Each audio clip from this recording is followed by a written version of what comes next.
తాగునీరు అందక అన్నదాత హరిగూసపడుతున్నారు. ఇరిగేషన్ అధికారులు మాత్రం చోద్యం చూస్తున్నారని ప్రభుత్వపు ఎమ్మెల్యే డాక్టర్ రామచందర్ నాయక్ ఆగ్రహం వ్యక్తం చేశారు.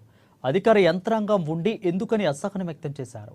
ఇక అధికారుల మాలెక్క కార్యకర్తల అని ప్రశ్నించారు.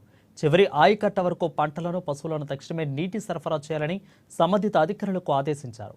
మీరేం చేస్తారో తెలియదు, గ్రామీణ అన్నదాతకు నీటి సరఫరా జరపాలని ఆదేశించారు. సాకులు చెప్పడం ఆపి వెంటనే నీరు విడుదల చేయమని చరవాణి ద్వారా ఆదేశాలు జారీ చేశారు. ఇక రైతన్న చెమట చుక్కలే మనందరికీ జీతాలుగా వస్తున్నాయని అన్నారు. ఇక అందరి వ్యవసాయం కుటుంబాల నుంచి వచ్చిన వాళ్ళమే, రైతుల కష్టాలు గుర్తుంచుకొని మేలు చేద్దామని ఆయన ఎత్తు పలికారు.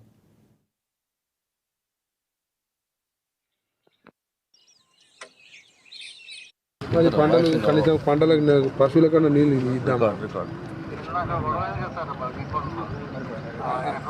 ఇప్పుడు కేసు మీకు మీరు అధికారులా లేకపోతే మళ్ళా కార్యకర్తలా? మరి వాడక్కడ దోపిడీ చేస్తే వాడక్కడ దాడి చేస్తున్నట్టే మనం భయపడతామా? కింద ఇది ఎవరికి ఎంత రీచ్ కావాలో అంత రీచ్ కావాలని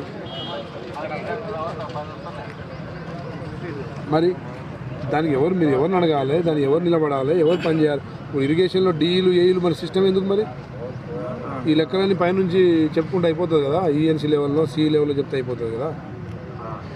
కింద మీరు ఉన్నప్పుడు మీరు పని జరగాలి, నాకు వాటర్ నాకు వచ్చిందని చెప్పాలి తప్ప ఈ లెక్కలు తక్కువ వస్తున్నాయి, ఎక్కువ వస్తున్నాయి, డైవర్షన్ అవుతున్నాయి, లేదా దాడి చేస్తాను ఇవన్నీ చెప్పొద్దున్నాను. ఇప్పటిదాకా 3 సార్లు వదిలితే 3 సార్లు కురిగి వాటర్ రీచ్ కాకపోతే ఏం లాభం?